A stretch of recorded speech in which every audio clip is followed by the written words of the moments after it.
My parents say I'm too quiet, and my sister is more social, so she should have the apartment to use properly. Hi everyone.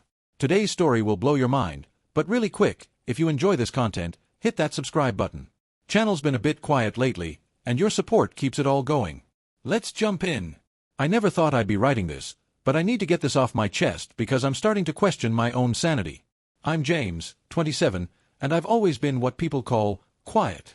Not shy, not antisocial, just someone who prefers smaller gatherings, meaningful conversations, and yes, plenty of alone time to recharge.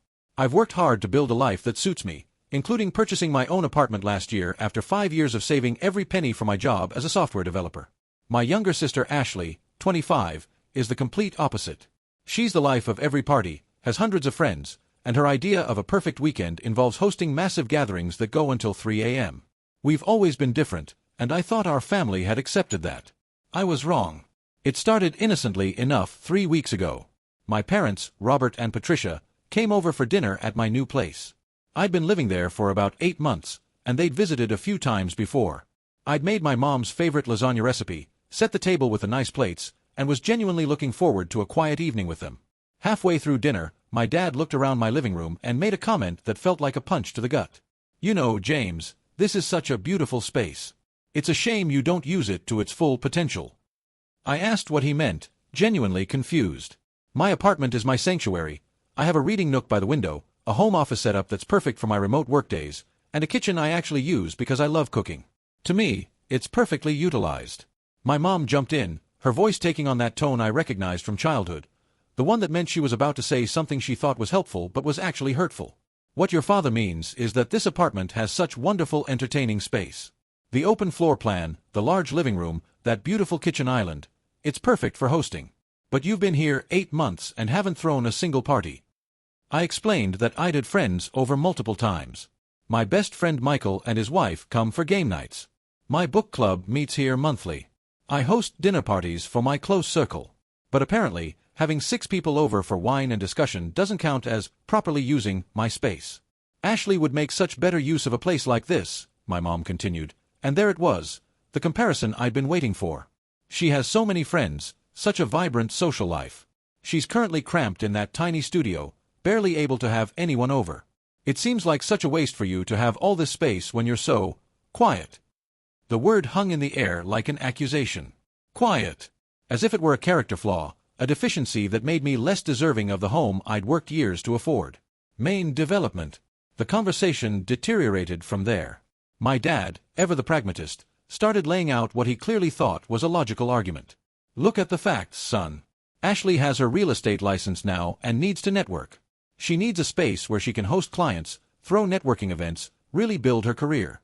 You work from home most days anyway, you could easily work from a smaller place." I tried to explain that my home office setup was crucial for my productivity, that the quiet environment helped me focus on complex coding projects. But they weren't really listening. They'd already decided that my introverted nature meant I was somehow wasting my apartment. "We're not saying you should give it to her," my mom said, though that seemed to be exactly what they were suggesting. "But maybe you could consider switching places? Her studio is very nice, perfect for someone who values solitude. And think how happy she'd be here, how alive this place would be with her energy." I felt something snap inside me.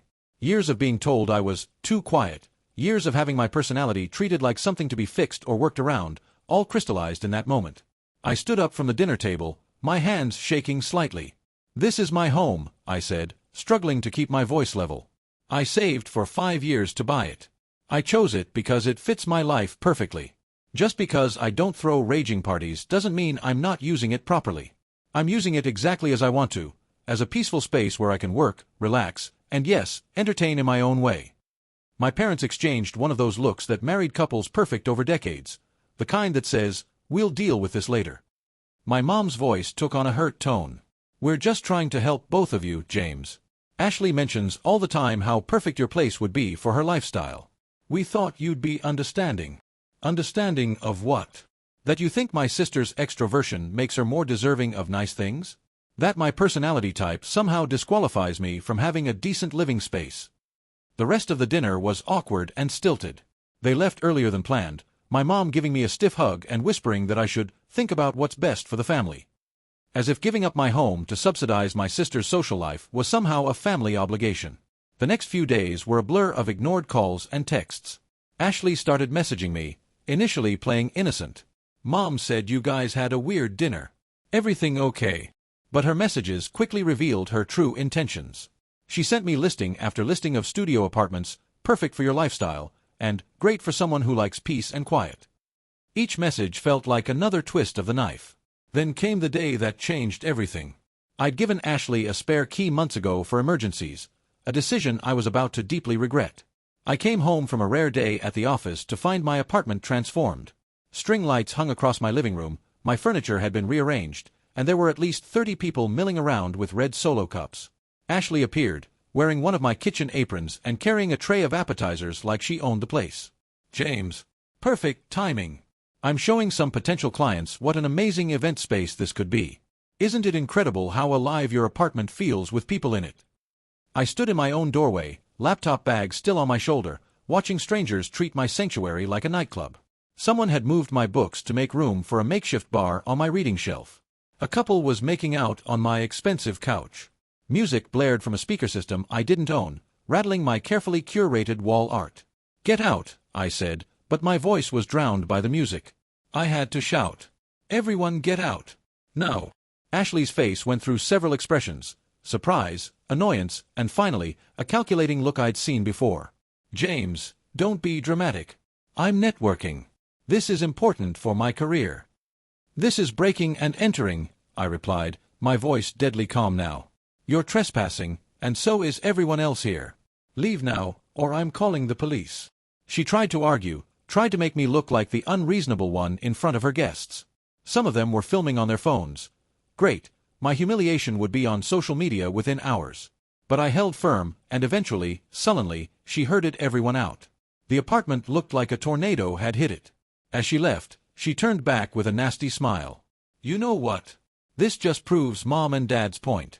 Look how amazing your place was tonight, how full of life and energy. And look at you, standing there like a grumpy old man, kicking everyone out. You don't deserve this apartment, James. You're wasting it." Update 1. 2 weeks later. I thought changing my locks would be the end of it, but I underestimated my family's determination to paint me as the villain in this story. The family group chat, which I'd muted but not left, was apparently full of Ashley's version of events. According to her, she'd been trying to do something nice for me, help bring some life into James's depressing apartment, and I'd cruelly embarrassed her in front of important professional contacts. My extended family started taking sides. My Uncle David, who'd always been the quiet one at family gatherings, privately messaged me support. But my Aunt Jennifer, who proudly called herself a people person, posted a long Facebook rant about how some people didn't appreciate family trying to help them. It didn't take a genius to figure out who some people meant. The real kicker came when I discovered Ashley had been giving tours of my apartment building to her clients, telling them about the amazing unit on the 3rd floor that would be available soon. My neighbor, Mrs. Chen, knocked on my door one evening to ask if I was moving. Apparently, Ashley had been so convincing that several people thought my apartment was already unofficially on the market. I decided to take control of the narrative. I wrote a long email to my family, laying out the facts. I'd worked hard for my home, I used it exactly as I wished, and my personality wasn't a deficiency that needed fixing. I made it clear that Ashley's party hadn't been authorized and that I'd be taking legal action if she continued to harass me or misrepresent my apartment's availability. The response was swift and predictable. My mom called, crying, asking how I could threaten my own sister with legal action. My dad sent a terse text saying I was overreacting as usual, and that maybe if I was more social, I'd understand why they were trying to help. But something interesting happened. That email also reached my cousins, some of whom I hadn't talked to in years. My cousin Nathan, who'd always been labeled the shy one, reached out to share his own stories of family pressure. My cousin Emily, a successful writer who worked from home, told me about years of being told she was wasting her nice house by not hosting big gatherings. We formed a sort of informal support group, the introverted cousins who'd been made to feel less than because we didn't measure our worth in party guests and social media followers. It was validating to realize I wasn't alone in this experience. Update 2. 1 month later. The situation escalated when my parents decided to stage what they called an intervention. They invited themselves over, claiming they wanted to apologize and have a civil discussion. Foolishly, I believed them. They arrived with Ashley in tow, plus my Aunt Jennifer and Uncle Mark, Ashley's godparents who'd always spoiled her rotten. I realized too late that this was an ambush. They'd come prepared with what my dad called evidence. Screenshots of my social media showing how rarely I posted about social events. Photos of Ashley's packed parties in her tiny studio, with people literally spilling out into the hallway. Even a bizarre PowerPoint presentation Ashley had created showing the optimal use of my apartment's square footage for entertaining. "We're worried about you," my mom began, using her best concerned parent voice. "It's not healthy for a young man to isolate himself like this. When was the last time you had more than 5 people over?" I tried to explain, again, that quality mattered more than quantity. That I had deep, meaningful friendships. That I hosted gatherings that fed my soul rather than my ego. But they steamrolled over every point. Uncle Mark, who owned several rental properties, had the audacity to suggest that I was devaluing the property by not showcasing it properly. "Real estate is about perception," he said. "If people in the building think the owner is antisocial, it brings down the whole building's vibe." That's when I snapped. "Get out," I said quietly. Then louder, "Get out. This is my home, bought with my money, and I'll live in it however I damn well please. I'm done defending my personality to people who should love me as I am." Ashley tried one last manipulation. "I guess Mom and Dad were right. You really have become a hermit. Remember when we were kids, James? You used to be fun." "I'm the same person I've always been," I replied. "The only difference is I've stopped apologizing for it." They left, but not before my mom delivered one final blow. "We've only ever wanted what's best for you. But clearly, you're too stubborn to see that you're wasting your potential, and this apartment's potential too." Update 3. 6 weeks later. The family pressure continued in waves. Some weeks were quiet, others brought new attempts at manipulation. Ashley started a social media campaign, posting photos of her amazing studio parties with captions like, "Making the most of every square foot," hashtag small spaces big energy, and proof that it's not about the size of your space, it's about the size of your heart. Each post was a calculated dig, and her followers, who didn't know the full story, ate it up. Comments poured in about how inspiring she was, how some people had everything but didn't appreciate it. I had to stop checking Instagram. Then came the flying monkeys. Family friends who happened to run into me started making comments. "I hear Ashley's doing amazing things with her real estate career. Such a shame she's held back by not having proper space to entertain clients. You know, when I was your age, I understood the importance of helping family. My work started suffering from the stress. I found myself triple-checking that my door was locked, paranoid that Ashley might have made copies of my key before I changed the locks. I installed a security camera, which felt like overkill but gave me peace of mind.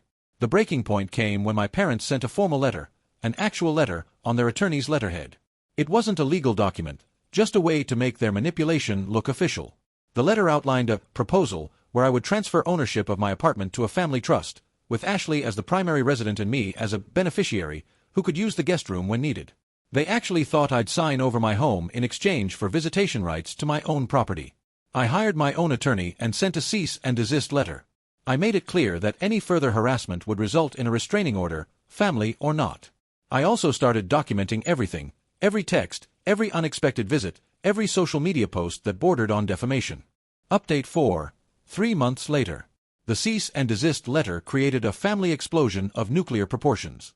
My phone buzzed non-stop with messages from relatives I hadn't heard from in years, all wanting to weigh in on the family crisis.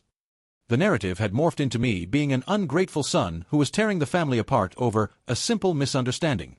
But something shifted when Ashley overplayed her hand. Emboldened by family support and frustrated by my legal boundaries, she made a critical error. She posted a video tour of my apartment building on her real estate social media, specifically highlighting my unit from the outside and discussing its potential. She even included floor plans she'd sketched from memory. My attorney had a field day. This was clear harassment and potentially damaging to my property value and privacy.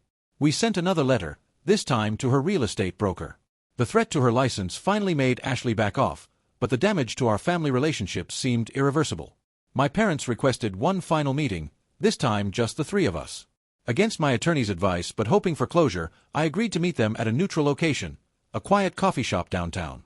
They looked older somehow, worn down by the conflict they'd initiated.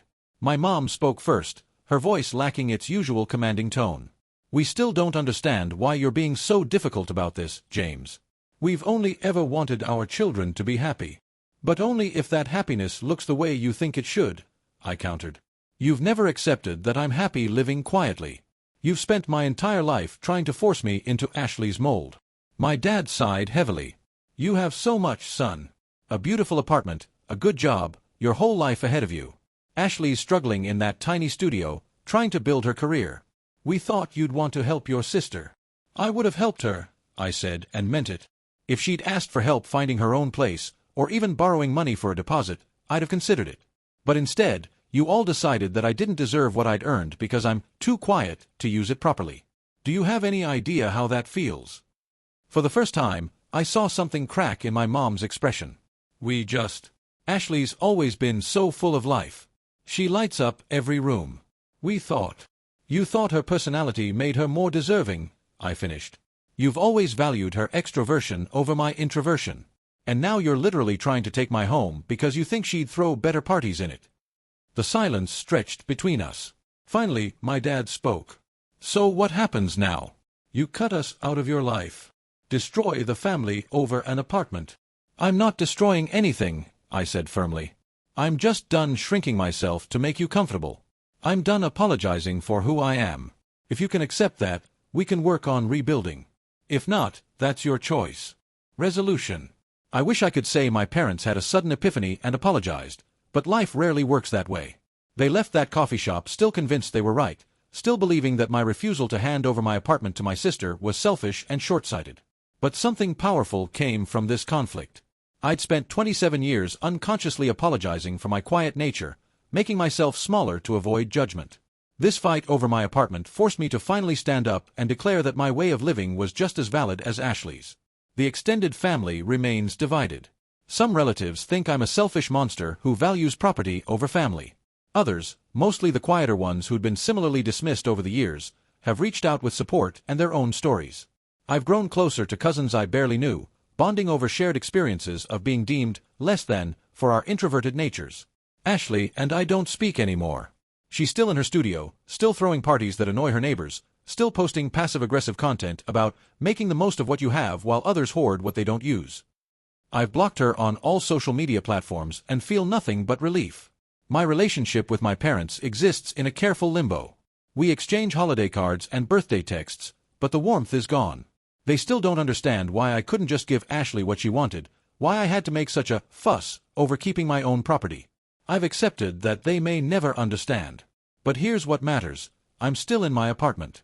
My reading nook remains undisturbed. My home office continues to be a haven of productivity. I host my monthly book club, have friends over for intimate dinners, and spend glorious Saturday mornings alone with coffee and silence. My home is used exactly as I choose to use it. The security camera I installed turned out to be a good investment, though not for the reasons I expected. Instead of catching Ashley trying to break in, it's recorded countless peaceful moments. Me returning from work to my quiet sanctuary, friends arriving for game night, the occasional food delivery. A visual record of a life lived authentically, without apology. I've started therapy to work through years of internalized shame about my personality. My therapist helped me understand that my family's behavior was a form of emotional manipulation, using my nature against me as a weapon. Learning to set boundaries without guilt has been transformative. Last week, I hosted a housewarming party. Yes, an actual party. Not because I felt pressured to prove something, but because I wanted to celebrate surviving this ordeal with the people who truly supported me. 15 people came, we had great conversations, played board games, and everyone was gone by 10 p.m. It was perfect. As I cleaned up afterwards, alone in my apartment with soft music playing, I felt a profound sense of peace. This space was mine, not just legally, but spiritually. Every quiet corner, every carefully chosen piece of furniture, every book on every shelf represented my right to exist as I am. My parents were wrong. I haven't wasted my apartment's potential. I've fulfilled it. Just because my fulfillment looks different from Ashley's doesn't make it less valid. My home doesn't need to be alive, with constant parties to have value. Its value lies in being exactly what I need it to be, a sanctuary for an introvert who's finally learned to stop apologizing for taking up space in the world. The family may never fully heal from this rift, and that sadness will probably always linger. But I've gained something worth more than their approval, the unshakable knowledge that I deserve good things, beautiful spaces, and a life lived on my own terms. My apartment isn't too big for a quiet person. It's exactly the right size for someone who's finally learned to expand into their own life without shame. Ashley can keep posting about making the most of small spaces. I'll be here, in my perfectly used apartment, making the most of being unapologetically myself.